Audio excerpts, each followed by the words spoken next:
Hello, ನಮಸ್ತೆ ಅಣ್ಣ. ನಮಸ್ಕಾರ. ಅನಂತ ಮೂರ್ತಿ ಅಂತ ತೀರ್ಥಹಳ್ಳಿಯಿಂದ ಕಾಲ್ ಮಾಡ್ತಾ ಇರೋದು. ಹೇಳಿ ಮೂರ್ತಿ ಅವರೇ. ತೊಂದ್ರೆ ಆಯ್ತಾ ಫೋನ್ ಮಾಡಿದ್ದಿಲ್ಲಲ್ಲ? ಏನಿಲ್ಲ, ಹೇಳಿ. ನನ್ಗೆ ಒಬ್ರು ಕೇಳ್ತಾರೆ, ಏನ್ ಗೊತ್ತುಂಟಾ, ಈ ನಮ್ಮ ಬಿಜೆಪಿ ಅವರಾಗ್ಲಿ RSS ಅವರಾಗ್ಲಿ ಅಥವಾ ಪ್ರತಿಯೊಬ್ಬರಾಗ್ಲಿ, ನಾವು ಸಂಘಟನೆಯಲ್ಲಿ ಎಲ್ಲಾ ಜಾತಿಯವರು ಒಂದೇ ಅಂತ ಹೇಳ್ತಾರೆ. ಆದ್ರೆ ಜಾತಿ ಮೀಸಲಾತಿಯನ್ನು ವಿರೋಧ ಮಾಡೋದಿಲ್ಲ. ಇದೇ ಬೊಮ್ಮಾಯಿ ಗೌರ್ಮೆಂಟ್ ಬಂದಾಗ ಅವ್ರು SC/ST ಜಾತಿ ಆಧಾರದ ಮೀಸಲಾತಿಯನ್ನು ಹೆಚ್ಚಳ ಮಾಡಿದ್ರು. ಅವ್ರು ಸಂಘ ಪರಿವಾರದಿಂದ ಬಂದವರು. ಹೌದಾ? ಮೀಸಲಾತಿಯನ್ನ ನಾವ್ಯಾಕೆ ವಿರೋಧ ಮಾಡ್ಬೇಕು? ಅಲ್ಲ, ಈಗ ಜಾತಿ ಮೀಸಲಾತಿಯನ್ನ ವಿರೋಧ ಅಂದ್ರೆ ಯಾಕೆ ಅಂತಂದ್ರೆ, ಎಲ್ಲ ಜಾತಿ ಒಂದೇ ಅಂತ ಅಂದಾಗ ಜಾತಿ ಮೀಸಲಾತಿ ಕೊಡುತ್ತಪ್ಪ. ಜಾತಿ ಮೀಸಲಾತಿ ಕೊಡುವುದಕ್ಕೂ, ಈಗ ಒಬ್ಬ ಓದ್ತಾ ಇಲ್ಲ ಅಂದಾಗ ಅವನನ್ನ ಟ್ಯೂಷನ್ಗೆ ಹಾಕೋದಕ್ಕೂ, ಓದ್ತಾ ಇರೋನ್ನ ಟ್ಯೂಷನ್ಗೆ ಹಾಕದೇ ಇರೋದಕ್ಕೂ, ಇಬ್ರಿಗೂ ನಾನು ಸಮ ಇದ್ದೀನಿ, ಇಲ್ಲೇ ಒಂದು ವ್ಯತ್ಯಾಸ ಆಗುತ್ತೆ. ನೋಡಿ, ನಾನು ಹೇಳ್ತಾ ಇರೋದೇನಂದ್ರೆ, ಯಾರು ಕೆಳಗಿದಾರೋ ಅವ್ರನ್ನ ಮೇಲೆ ಎತ್ತಲೇಬೇಕು. ಹೌದು. ಮೇಲೆತ್ತೋದಕ್ಕೆ ಬೇಕಾದಂತಹ ಯಾವುದೇ ಸವಲತ್ತುಗಳನ್ನ ಒಂದು ಸಮುದಾಯಕ್ಕೆ ಕೊಡೋದು ತಪ್ಪು ಹೇಗಾಗತ್ತೆ? ಈಗ ಒಂದಷ್ಟು ಜಾತಿಗಳಿಗೆ ಮಾತ್ರ ಅದು ಅವಕಾಶ ಸಿಗ್ತಾ ಹೋಗ್ಬಿಡತ್ತೆ. ಈಗ ಸ್ವತಂತ್ರದಿಂದನೂ ಇದೇ ತರ ಅದು ಮುಂದೆ ಆ ಜಾತಿನೂ ಕಂಟಿನ್ಯೂಟ್ ಆಗುತ್ತೆ, ಮೀಸಲಾತಿನೂ ಕಂಟಿನ್ಯೂಷನ್ ಆಗ್ತದೆ. ಅವಾಗ ಏನಾಗುತ್ತೆ, ಆರ್ಥಿಕ ಸಮಾನತೆ ವ್ಯತ್ಯಾಸ ಆಗ್ತಾ ಹೋದಾಗ ಏನಾಗ್ತದೆ, ಮೀಸಲಾತಿ ಅಂದ್ರೆ ನಿಮ್ಮ ಪ್ರಕಾರ ಮೀಸಲಾತಿಯನ್ನ ಆರ್ಥಿಕ ಸಮಾನತೆಗಾಗಿ ಕೊಡ್ಲಾಗಿದೆಯಾ? ಅಲ್ಲ, ಆರ್ಥಿಕ ಸಮಾನತೆ ಕೊಟ್ಟಿದ್ದಾರೆ, ಬಟ್ ಅದರ ಮೆಜರಿಂಗ್ ಯೂನಿಟ್ ಏನು, ಮಾಪನ, ಜಾತಿ ಮಾಪನ ಮಾಡಿದ್ದಾರೆ ಅಲ್ಲಿ. ಅಲ್ಲ, ನಾನ್ ನಿಮ್ಮನ್ನ ಕೇಳ್ತಾ ಇರೋದು, ನಿಮಗ್ ನಿಜವಾಗಿಯೂ ಅನಿಸುತ್ತಾ ಆರ್ಥಿಕ ಸಮಾನತೆಗಾಗಿ ಮೀಸಲಾತಿಯನ್ನು ಕೊಟ್ಟಿದ್ದಾರೆ ಅಂತ? ಅಲ್ಲ, ಆರ್ಥಿಕ ಸಮಾನತೆ ಬರ್ಬೇಕು ಅಂತ ಹೇಳ್ಕೊಂಡೆ ಜಾತಿ ಆಧಾರದಲ್ಲಿ ಮೀಸಲಾತಿ ಕೊಟ್ಟಿದ್ದು ಹಿಂದಿನ. ಖಂಡಿತ ಇಲ್ಲ. ಅದರ ಉದ್ದೇಶ ಏನಿತ್ತು ಅಂದ್ರೆ, ಈ ಮೇಲರಿಮೆ ಕೀಳರಿಮೆ ಹೋಗ್ಬೇಕು, ಆ ಸಮಾಜದ ಜನರು ಕೂಡ ನಮ್ಮ ಜನರ ಜೊತೆ ಸಮಾನವಾಗಿ ಕೆಲಸ ಮಾಡ್ಬೇಕು ಅನ್ನೋ ಕಾರಣಕ್ಕೆ ಮೀಸಲಾತಿಯನ್ನು ಕೊಟ್ಟಿದ್ದು. ಅಂದ್ರೆ ಬಡವರು, ಈಗ ನಿಮ್ಮ ಪ್ರಶ್ನೆ, ಬಡವರು ಅಲ್ಲಿಲ್ವಾ, ಬಡವರು ಇಲ್ಲಿಲ್ವಾ? ಬಡತನದಲ್ಲಿದ್ದಾರೆ ಅಂತಾನೋ ಅವನ ಹತ್ರ ಹಣ ಇಲ್ಲ ಅಂತಾನೋ ಮೀಸಲಾತಿ ಕೊಟ್ಟಿದ್ದಲ್ಲ. ಮೀಸಲಾತಿ ನೀವು ಬಡವರನ್ನೇ ಆಯ್ಕೆ ಮಾಡ್ಕೊಳ್ಳಿ ಅಂತ ಹೇಳಿದಾಗ್ಲೂ ಒಂದು ಜಾತಿಯವರನ್ನ ಕಡೆಗಣಿಸ್ತಾರೆ ಅನ್ನೋ ಕಾರಣಕ್ಕೆ ಈ ಜಾತಿಯವರನ್ನ ಕಂಪಲ್ಸರಿಯಾಗಿ ತಗೊಳ್ಳೇಬೇಕು ಅಂತ. ಈಗ ನೀವು ಅದನ್ನ ಡಿನೇ ಮಾಡ್ತೀರಾ, ಒಪ್ಪೋದಿಲ್ವಾ? ಒಂದು ಜಾತಿಯ ವರ್ಗ ಅಥವಾ ಒಂದು ವರ್ಗದವರನ್ನ ಒಂದಷ್ಟು ಕೆಲಸಗಳಿಗೆ ನಾವು ತಗೊಳ್ತಿರ್ಲಿಲ್ಲ. ಅದು ನಿಜನ ಸುಳ್ಳ? ಅಲ್ಲ, ಅದು ಹೌದು. ಅವಾಗ ಹಿಂದಿತ್ತು. ಅಕಸ್ಮಾತ್ ಇದು ಬರ್ಲಿಲ್ಲ ಅಂದಿದ್ರೆ, ಅಂದ್ರೆ ಈ ರೀತಿ ಸಂವಿಧಾನಗಳಲ್ಲಿ ಅವರಿಗೆ ಮೀಸಲಾತಿಯನ್ನ ಕೊಟ್ಟಿಲ್ಲ ಅಂದಿದ್ರೆ, ಇಂತಿಷ್ಟು ಅಂತ ಆ ಜಾತಿಯವರಿಗೆ, ಆ ಪಂಗಡದವರಿಗೆ ಅಂತ ಮೀಸಲು ಮಾಡ್ಲಿಲ್ಲ ಅಂದಿದ್ರೆ ಎಲ್ಲ ಅವಕಾಶ ಕೊಡ್ತಿದ್ರು ಆಗ? ಹೌದು. ಆಗ ಬಡತನದಲ್ಲಿ ಇಲ್ಲಪ್ಪ, ನಮ್ಮಲ್ಲಿ ಇಲ್ಲೇ ಬಡವರು ಜಾಸ್ತಿ ಇದ್ದಾರೆ ಅಂತ ಈ ಬಡವರಿಗೆ ಕೊಡ್ತಿದ್ರು ಅಂತ. ಅಂದ್ರೆ ನೀವು ಬಡತನವನ್ನ ಅಳಿಯುವಾಗಲೂ ಅಥವಾ ಇದನ್ನ ಆರ್ಥಿಕ ಸಮಾನತೆಯನ್ನ ನೋಡುವಾಗ್ಲೂ, ಮೇಲರಿಮೆ ಕೀಳರಿಮೆಯನ್ನ ನೋಡುವಾಗ್ಲೂ ವ್ಯತ್ಯಾಸ ಬರುತ್ತೆ. ಅಂದ್ರೆ ಮೀಸಲಾತಿ ಯಾಕೆ ತೆಗಿಬಾರ್ದು ಅಥವಾ ಮೀಸಲಾತಿ ಇರೋದನ್ನ ಯಾಕೆ ನಾವು ವಿರೋಧಿಸೋದಿಲ್ಲ ಹಿಂದೂ ಸಂಘಟನೆಗಳು ಅಂತ ಅಂದ್ರೆ, ಕಾರಣ ಇಷ್ಟೇ, ಅದು ಸಮಾನತೆಗಾಗಿ ಕೊಟ್ಟಿರುವ ಮೀಸಲಾತಿಯೇ ಹೊರತು ಆರ್ಥಿಕ ಸಮಾನತೆಗಲ್ಲ. ಸಮಾನತೆ ಅಂದ್ರೆ ಯಾವ ತರ ನನಗೆ ಅರ್ಥ ಆಗ್ತಾ ಇಲ್ಲ. ಈಗ ಏನಾಗತ್ತೆ, ಹಿಂದೆಲ್ಲ ಲೆಕ್ಕಾಧಿಕಾರಿಗಳು ಇರ್ತಿದ್ರು ಅಲ್ವಾ? ಈಗ ಲೆಕ್ಕಾಧಿಕಾರಿಗಳು ಒಂದು ವಿಲೇಜ್ ನ ಲೆಕ್ಕಾಧಿಕಾರಿಗಳನ್ನ ಒಂದು ಜಾತಿಯವರನ್ನ ಬಿಡ್ತಿರ್ಲಿಲ್ಲ ಲೆಕ್ಕಾಧಿಕಾರಿಗಳು ಆಗ್ಲಿಕ್ಕೆ. ಅದಕ್ಕೊಂದು ಜಾತಿಯೇ ಸೀಮಿತವಾಗಿರ್ತಿತ್ತು. ಯಾವಾಗ ಸಂವಿಧಾನ ಬಂತೋ ಆಗ ಲೆಕ್ಕಾಧಿಕಾರಿಗಳು, ನೀವು ಒಟ್ಟು ಒಂದು ರಾಜ್ಯದಲ್ಲಿ 50 ಜನ ಲೆಕ್ಕಾಧಿಕಾರಿಗಳನ್ನ ತೆಗೆದುಕೊಳ್ತೀರಿ ಅಂತ ಅಂದ್ರೆ ಅದ್ರೊಳಗೆ ಪರಿಶಿಷ್ಟ ಜಾತಿ ಪಂಗಡದ ಇಷ್ಟು ಜನರನ್ನು ತಗೊಳ್ಳೇಬೇಕು. ಆಗೇನಾಯ್ತು, ಈಕ್ವಾಲಿಟಿ ಬಂತು ಅಂತ.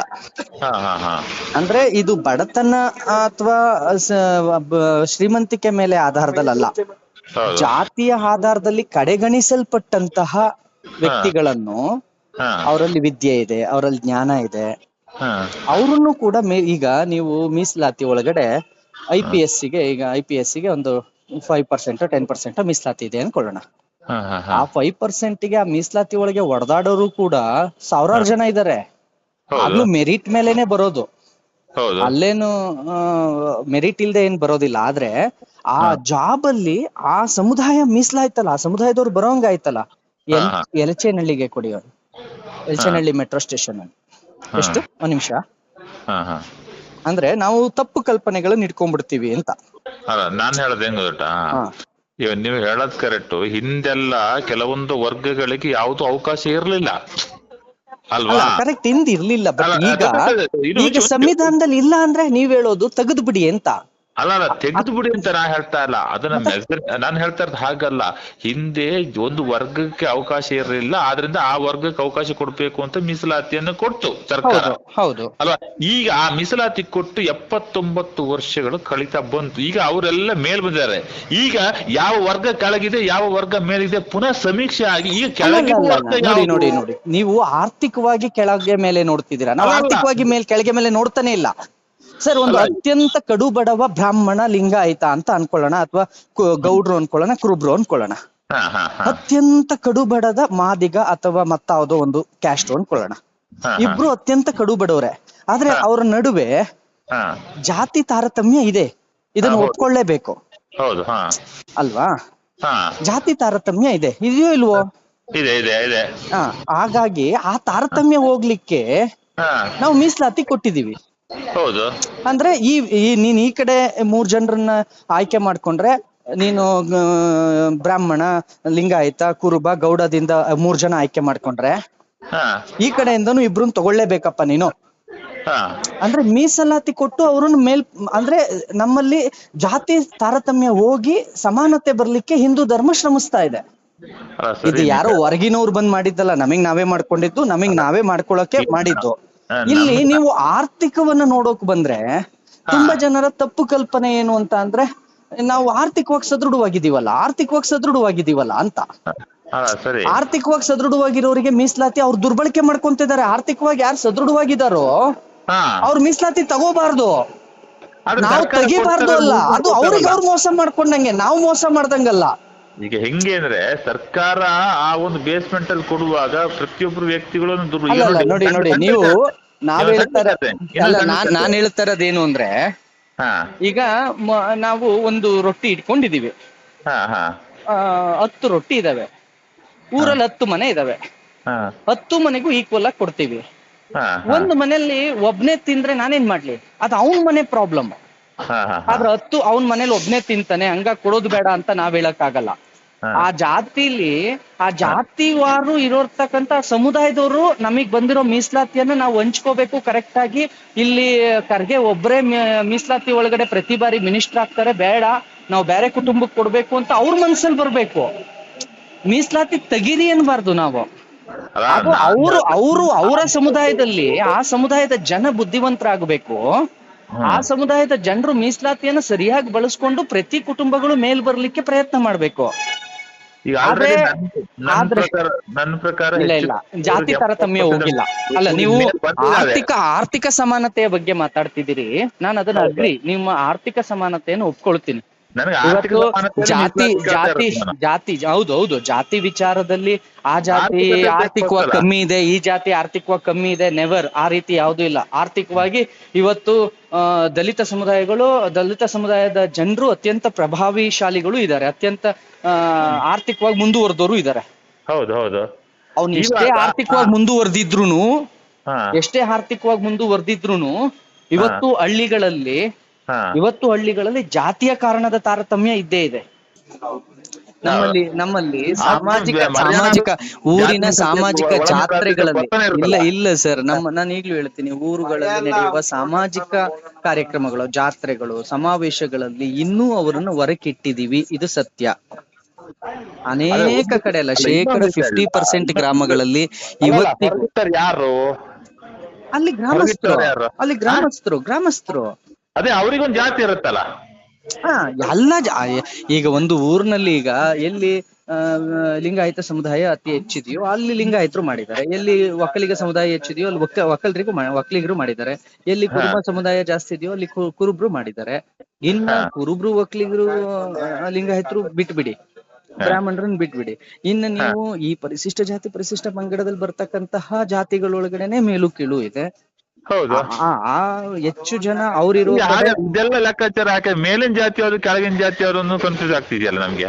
ಅಲ್ಲ ಅದನ್ನೇ ನಾನು ಹೇಳ್ತಾ ಇರೋದು ಏನಂದ್ರೆ ನಾನು ಅದಕ್ಕೆ ಈ ಈ ಜಾತಿ ವ್ಯವಸ್ಥೆ ಅಂದ್ರೆ ಅವ್ರು ಯಾವ ವರ್ಗಗಳನ್ನ ಆರ್ಥಿಕ ಮೀಸಲಾತಿಯನ್ನು ಕೊಡ್ಲಿ ಅಂತ ನಾನು ಪ್ರತಿಪಾದನೆ ಮಾಡೋದು. ನೀವು ಯಾರು ಬಡವ ಆರ್ಥಿಕ ಇರ್ತಾನೆ. ಮೀಸಲಾತಿಯನ್ನ ಕೊಡ್ಬೇಕಾದ್ರೆ ಹಾ ನೀವು ಆಗ್ಲೂ ಆರ್ಥಿಕ ಮೀಸಲಾತಿಗೆ ಈಗ ಇನ್ನೊಂದು ವಾದ ಬರುತ್ತೆ. ಆರ್ಥಿಕ ಮೀಸಲಾತಿಯಲ್ಲಿ ಒಂದೇ ನನ್ನ ಈಗ income ಕಡು ಏನುಂಟು? ಬಡ ಈಗ ನೀವ್ ಹೇಳ್ತೀರಿ ಬಡತನ ರೇಖೆಗಿಂತ ಕೆಳಗಡೆ ಇರ್ತಕ್ಕಂಥವ್ರನ್ನ ಆಯ್ಕೆ ಮಾಡ್ಕೊಳ್ಳಿ, ಹಾ ಜಾತಿ ಹೌದು. ಆಧಾರಿತ ಮೇಲೆ ಆಯ್ಕೆ ಮಾಡ್ಬೇಡಿ. ಕರೆಕ್ಟ್ ನೀವ್ ಹೇಳೋದು ಅವಾಗ ಎಲ್ಲ ಸಮುದಾಯ ಬರ್ತದಲ್ಲ. ಅಲ್ಲ ನಿಮ್ಮ ಅವಾಗ ಮಾತಿಗೆ ನಿಮಗೆ ಬರ್ತೀನಿ. ಬರೀ ಕೆಳಗೆ ಬರಲ್ಲ. ಅಲ್ಲ ನಿಮ್ಮ ಮಾತಿಗೆ ಬರ್ತೀನಿ.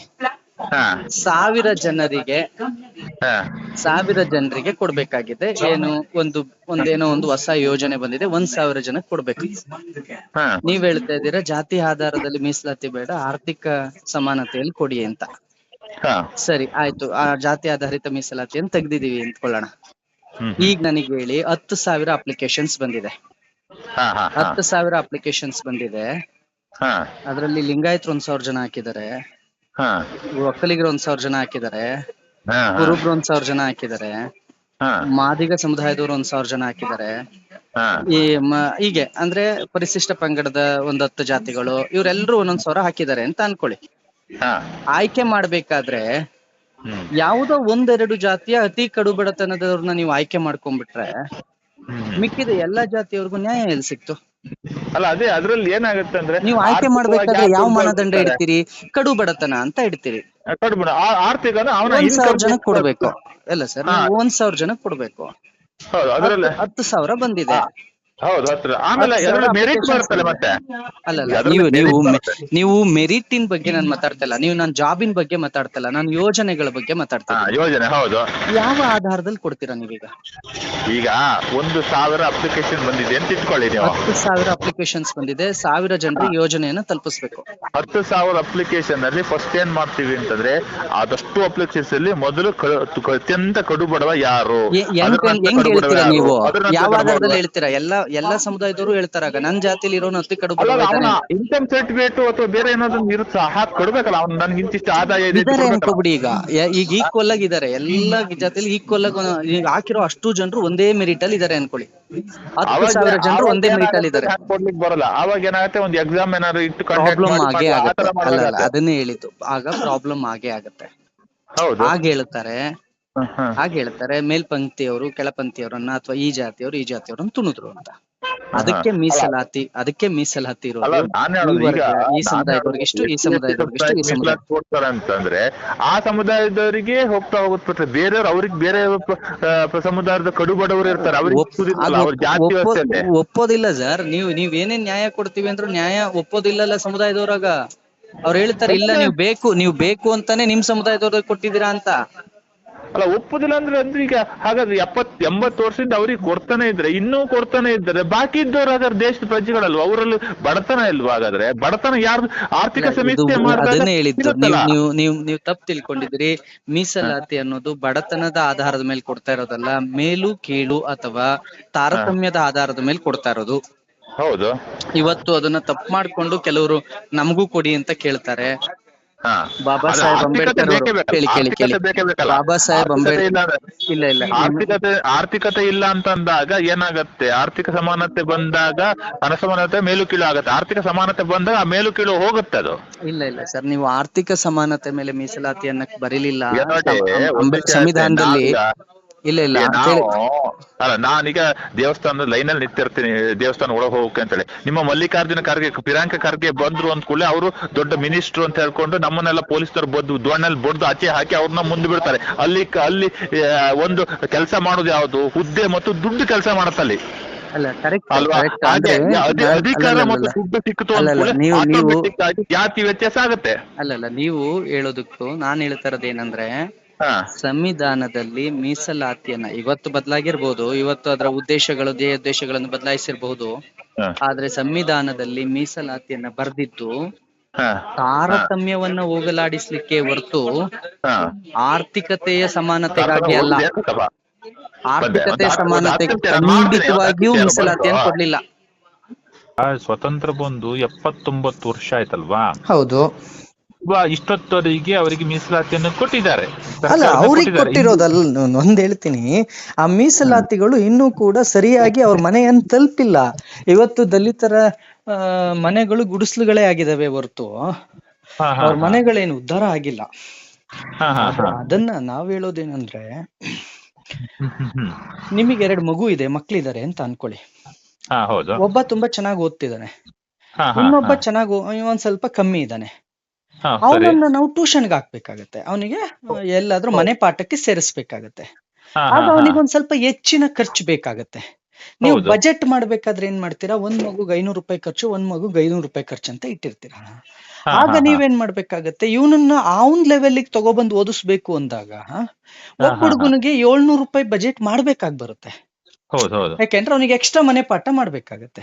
ಹಾ ಹಾ ಆ ಹಾ ರೀತಿ ಆ ರೀತಿ ಯಾವ್ಯಾವ ಸಮುದಾಯಗಳು ಹಿಂದೆಲ್ಲ, ಈಗ ನಿಮಗೆ ಸಮುದಾಯಗಳಲ್ಲಿ ಈಗ ಕೆಲವರು ಶ್ರೀಮಂತರು, ಖರ್ಗೆ ಅಂತವ್ರು ತುಂಬಾ ಶ್ರೀಮಂತರು ಇರಬಹುದು, ಹಾ ಹಾ ದಲಿತರಿಗೆ ಅವಕಾಶ ಮಾಡಿಕೊಡದೆ ಇನ್ನೂ ಅವರೇ ರಾಜಕಾರಣದಲ್ಲಿ ಇರ್ಬೋದು, ಬೇರೆ ಪೀಳಿಗೆಗೆ ಅವಕಾಶ ಮಾಡಿಕೊಡದೆ. ಹಾ ಹಾ ಆದ್ರೆ ನಾನ್ ಹೇಳ್ತಾ ಇರೋದು, ತಳಮಟ್ಟದಲ್ಲಿ ಆ ಸಮುದಾಯಗಳೇ, ಒಟ್ಟಾರೆ ಸಮುದಾಯಗಳು ಏನಿದ್ವೋ ಆ ಸಮುದಾಯಗಳೇ ಹಿಂದೆ ಬಹಳ ಇದ್ರಲ್ಲಿದ್ವು. ಅಂದ್ರೆ ಈಗ ಬೇರೆ ಸಮುದಾಯಗಳಿಗೆ ಹೋಲಿಸಿದ್ರೆ, ಈಗ ಇತ್ತೀಚಿನ ದಿನಗಳಲ್ಲಿ ಮುಂದುವರಿದ ಸಮುದಾಯ ಅಂತ ಏನೇನ್ ಕರಿತಿದ್ದಾರೆ, OBC ಆಗಿರ್ಬೋದು, ಜನರಲ್ ಆಗಿರ್ಬೋದು, ಅವರು ಕೂಡ ಬಡತನದ ಕೆಲವರು ಇದ್ದಾರೆ, ನಾನು ಇಲ್ಲ ಅಂತ ಹೇಳಲ್ಲ.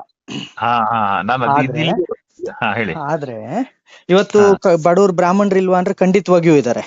ಹಾ ಆದ್ರೆ ಅಲ್ಲಿಗೆ ಬಂದೆ. ಒಂದು ಹಂತದಲ್ಲಿ, ಒಂದು ಸಮಯದಲ್ಲಿ, ಹಾ ಹಾ ಯಾವಾಗ ಅಂಬೇಡ್ಕರ್ ಅವರು ಹ್ಮ್. ಸಂವಿಧಾನ ರಚನೆ ಮಾಡಿದ್ರು, ಆ ಸಮಯದಲ್ಲಿ ಹಾ ಹಾ ಹಾ ಸಮುದಾಯಕ್ಕೆ ಸಮುದಾಯಗಳೇ ಬಡತನದಲ್ಲಿತ್ತು. ಹೌದು ಹೌದು. ಅವರನ್ನ ಮುನ್ನೆಲೆಗೆ, ಇವತ್ ನೀವು ಆ ಹಾ. ಮೀಸಲಾತಿ ಕೊಟ್ಟು ಈಗ ಮುನ್ನೆಲೆಗೆ ತಗೋಬಂದಿದ್ದಕ್ಕೆ ತಾನೇ ಅವ್ರಿಗೆ ಅವಕಾಶ ಸಿಕ್ಕಿದ್ದು. ಅಲ್ಲ, ಹೌದು ಹೌದು. ಈಗ ಇಲ್ಲ ನಾನು ಅಂದಿದ್ರೆ ನೀವು ಯೋಚನೆ ಮಾಡಿ, ಹಾ ಹಾ ಇದನ್ನ ನಾವು ಹಿಂದೂಗಳಾಗಿ ಪ್ರತಿಯೊಬ್ರು ಯೋಚನೆ ಮಾಡ್ಬೇಕು ಸರ್.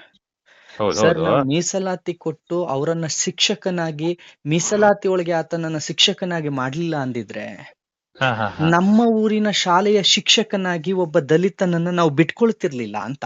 ಹೌದು ಈಗ ಹೌದು ಅಂದ್ರೆ ಪುನೀತ್ ಕೆರೆಹಳ್ಳಿ ಅಲ್ಲ, ಪುನೀತ್ ಕೆರೆಹಳ್ಳಿಯ ತಂದೆನೋ ಅವ್ರ ತಾತನೋ ಬಿಟ್ಕೊಂತಿರ್ಲಿಲ್ಲ. ಹೌದು. ಅವತ್ತು ಸರ್ಕಾರದಲ್ಲಿ ಅದು ಕಟ್ಟುನಿಟ್ಟಾಗಿ ಜಾರಿಗೆ ತಂದಿದ್ರಿಂದ, ಹ್ಮ್.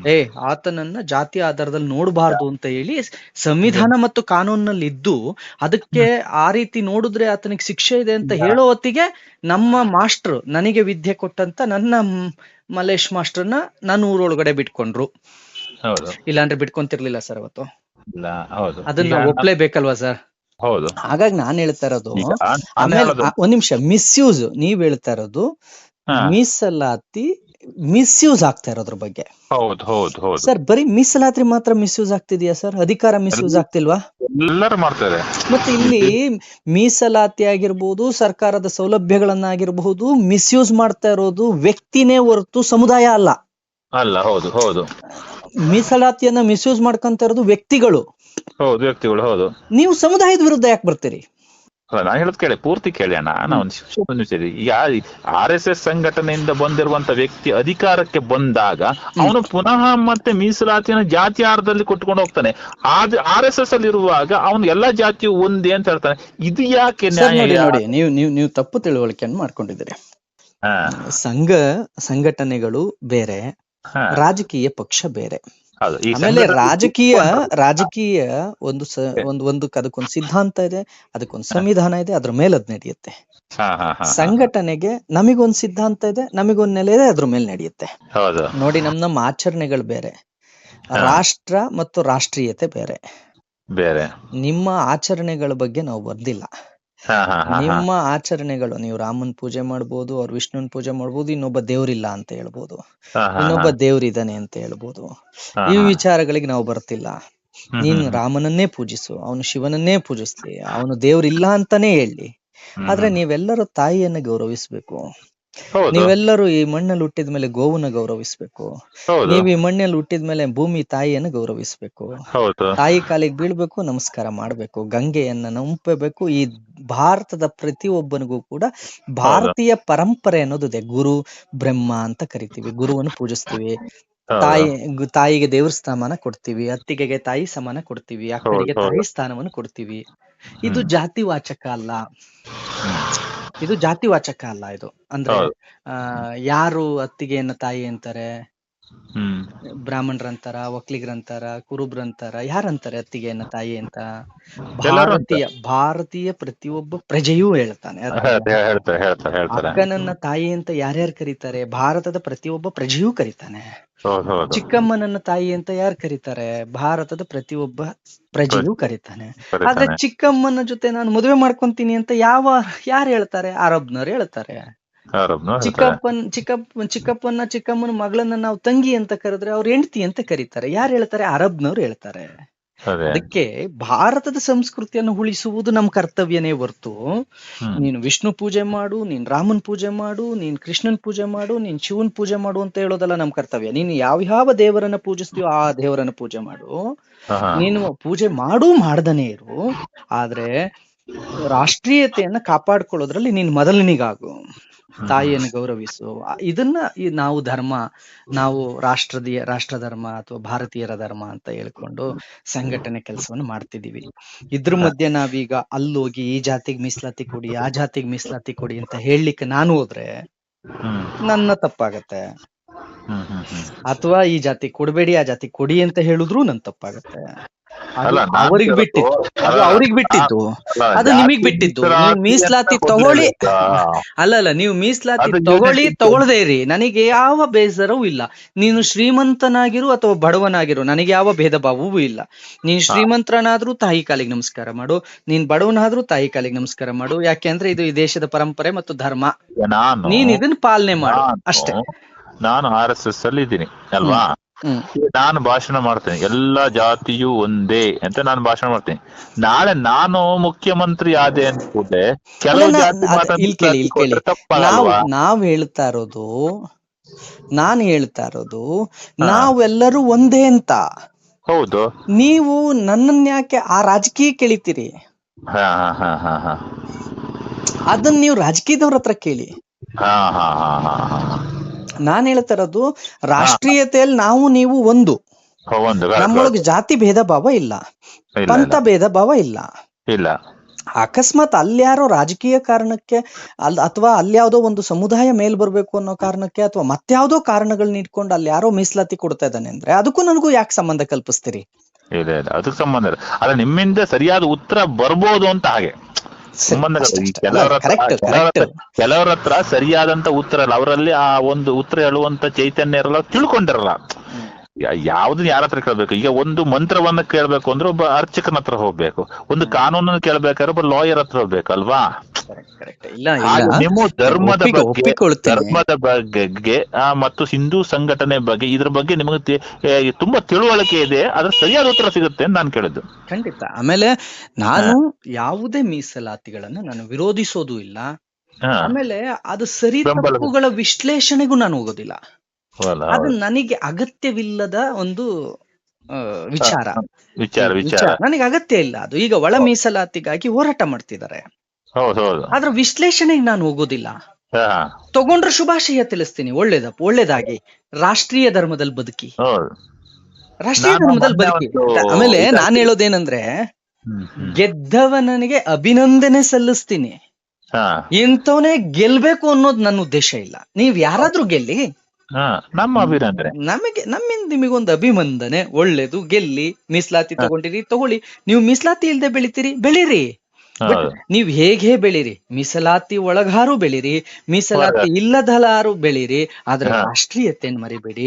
ಯಾಕೆಂದ್ರೆ ಈ ರಾಷ್ಟ್ರದ ಪರಂಪರೆಯನ್ನು ಗೌರವಿಸಿ, ರಾಷ್ಟ್ರದಲ್ಲಿ ಬದುಕಿ. ಯಾಕೆಂತಂದ್ರೆ ಮೀಸಲಾತಿಗಳು ನಿಮಗೆ ಹಣವನ್ನು ಕೊಡಬಲ್ಲವೇ ಹೊರತು ಬದುಕನ್ನು ಕಟ್ಕೊಡೋದಕ್ ಸಾಧ್ಯ ಇಲ್ಲ, ನಿಮಗೆ ಸಂಸ್ಕಾರವನ್ನು ಕಟ್ಕೊಡೋಕ್ ಸಾಧ್ಯ ಇಲ್ಲ.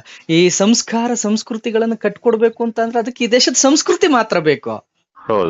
ಮೀಸಲಾತಿ ನಿಮಗೆ ಹಣ ತಂದು ಕೊಡಬಹುದು, ನಿಮ್ಮನ್ನ ಶ್ರೀಮಂತನನ್ನಾಗಿ ಮಾಡ್ಬೋದು, ಆದ್ರೆ ಸಂಸ್ಕೃತಿವಂತನಾಗಿ ಸಂಸ್ಕಾರವಂತನಾಗಿ ಮಾಡೋದಿಲ್ಲ. ಅದನ್ನ ಮಾಡ್ಬೇಕು ಅಂದ್ರೆ ಭಾರತದ ತನ ಮಾತ್ರ ಉಳ್ಕೊಂಡಿರ್ಬೇಕು. ಅಲ್ಲ, ಒಂದು ವಿಚಾರ ಬೇಜಾರು ಅಂತಂದ್ರೆ ಹಿಂದೂ ಧರ್ಮವನ್ನ ಟೀಕೆ ಮಾಡೋರು ಹಿಂದೂಗಳೇ ಆಗಿರ್ತಾರಲ್ಲ ಅಂತ ಅದೇ ಬೇಜಾರು. ಯಾಕಂದ್ರೆ ಸ್ವಾಮೀಜಿಗಳು ಅವರು ಹಿಂದೂ ಧರ್ಮದ ಟೀಕೆ ಮಾಡೋ ಚಾರ್ವಾಕ ಯಾರು ಹೊರಗಿಂದ ಬಂದೋನು? ನಮ್ಮ ಮುನಿಯೋ. ನಮ್ಮ ಮುನಿ. ಕಾವಿ ತೊಟ್ಟ ಮುನಿ ಒಬ್ಬ ಚಾರ್ವಾಕ ಹಾ ದೇವರು ಅನ್ನೋರ ಇಲ್ಲ ಅಂತ ಹೇಳ್ದ ಅಲ್ವಾ? ಹೌದು ಹೌದು ದೇವರೇ ಇಲ್ಲ ಅಂದ ಚಾರ್ವಾಕನನ್ನ ಭಾರತ ಏನಂತ ಕರೀತು? ಗುರು ಮತ್ತು ಆತನನ್ನ ಮುನಿ ಅಂತ ಕರೀತು. ಕರೀತು. ಮತ್ತೆ ನಾವು ಪೂಜಿಸ್ತೀವಿ ಇವತ್ತು ಅವನನ್ನು ಮುನಿ ಅಂತ ಒಪ್ಕೊಳ್ತೀವಲ್ಲ. ಆಮೇಲೆ ಕೆಲವೊಂದಷ್ಟು ಜನ ಏನ್ ಮಾಡ್ತಾರೆ, ಶ್ಲೋಕಗಳನ್ನ ಅಪಾರ್ಥ ಮಾಡಿ ಹೇಳಿ ಜನಗಳ ತಪ್ಪು ಭಾವನೆ ಹಂಗಲ್ಲ, ಅದಕ್ಕೆ ನಾವ್ ಹೇಳುದು ನೀನ್ ಶ್ಲೋಕನೇ ಕಲಿಬೇಕು ಅಂತ ಯಾರು ಹೇಳ್ಕೊಟ್ರು? ಈಗ ಒಂದು ಶ್ಲೋಕ ಹೇಳುತ್ತೆ ತಾಯಿಯನ್ನು ಪೂಜಿಸ್ಬೇಕು, ಗೌರವಿಸ್ಬೇಕು ಅಂತ. ಶ್ಲೋಕನೇ ಬರೆದಿರುವ ವ್ಯಕ್ತಿ ತಾಯಿಯನ್ನು ಪೂಜಿಸ್ತಾ ಇಲ್ವಾ? ಮಾಡ್ತಿದ್ದಾರೆ. ಹಾಗಾದ್ರೆ ಎಲ್ಲೋ ಒಂದ್ ಕಡೆ ನಿನಗೆ ಆ ಪರಂಪರೆ ಬಂದಿದೆ. ಹೌದು ಹೌದಾ? ಭೂಮಿನ್ ತಾಯಿ ಅಂತ ಹೇಳಿಕೊಡ್ತು ವೇದಗಳು. ಹೌದು ಆದ್ರೆ ಇವತ್ತು ಭೂಮಿನ್ ತಾಯಿ ಅಂತ ವೇದ ಕಲಿದೆದ್ದು ಒಬ್ಬ ಹೇಳ್ತಾನಲ್ಲ, ಅತಿಥಿ ದೇವೋಭವ, ಮಾತೃ ದೇವೋಭವ, ಗುರು ದೇವೋಭವ. ಹೌದು. ಇದೆಲ್ಲವನ್ನು ನಾವು ಪಾಲಿಸ್ತಾ ಇದೀವಲ್ಲ. ಹೇಗೆ ಪಾಲಿಸ್ತಾ ಇದೀವಿ? ಇದೆಲ್ಲ ವೇದಗಳಲ್ಲಿ ಇದ್ದದ್ದು. ನನ್ನ ತಾತಂಗ್ ವೇದಗಳು ಬರ್ಲಿಲ್ಲ ಓದಿಕ್ಕೆ, ನಮ್ಮ ಅಪ್ಪ ವೇದ ಓದ್ಲಿಲ್ಲ, ನಮ್ಮ ಅಮ್ಮ ವೇದ ಓದ್ಲಿಲ್ಲ. ಆದ್ರೂ ನಮ್ಮ ಮನೇಲಿ ಮಾತೃ ದೇವೋಭವ ಪಾಲಿಸ್ತೀವಿ, ಪಿತೃ ದೇವೋಭವ ಪಾಲಿಸ್ತೀವಿ, ಅತಿಥಿ ದೇವೋಭವ ಪಾಲಿಸ್ತೀವಿ, ಗುರು ದೇವೋಭವ ಪಾಲಿಸ್ತಾ ಇದೀವಲ್ಲ. ಹೌದು. ಗೋವನ್ ಪೂಜಿಸ್ತಾ ಇದೀವಲ್ಲ, ಗಂಗೆನ್ ಪೂಜಿಸ್ತೀವಲ್ಲ, ಸೂರ್ಯ ನಮಸ್ಕಾರ ಮಾಡ್ತೀವಲ್ಲ. ಇದೆಲ್ಲ ಹೇಗೆ ಬಂತು ಅಂದ್ರೆ ಇದೆಲ್ಲ ರಕ್ತಗತವಾಗಿ ಈ ಭಾರತದ ಮಣ್ಣಿನಲ್ಲಿ ಹುಟ್ಟಿದ ಕಾರಣಕ್ಕೆ ಪ್ರತಿಯೊಬ್ಬ ವ್ಯಕ್ತಿಗೂ ಬರುವಂತದ್ದು. ಇದು ಬರುತ್ತೆ. ನೀವ್ ಏನೇ ಮಾಡಿ ಅದ್ ಅಷ್ಟು ಸುಲಭವಾಗಿ ಕಳ್ಸೋದಕ್ ಸಾಧ್ಯ ಇಲ್ಲ. ಹಾಗಾಗಿ ನಾನು 9 ಗಂಟೆಗೆ ಒಂದು ಕ್ಲಾಸ್ ಇದೆ, ನಾನು ಹೋಗ್ತೀನಿ. ಮತ್ತೆ ಸಿಗೋಣ. ರಾಮ್ ರಾಮ್, ಜೈ ಶ್ರೀರಾಮ್, ಜೈ ಶ್ರೀರಾಮ್.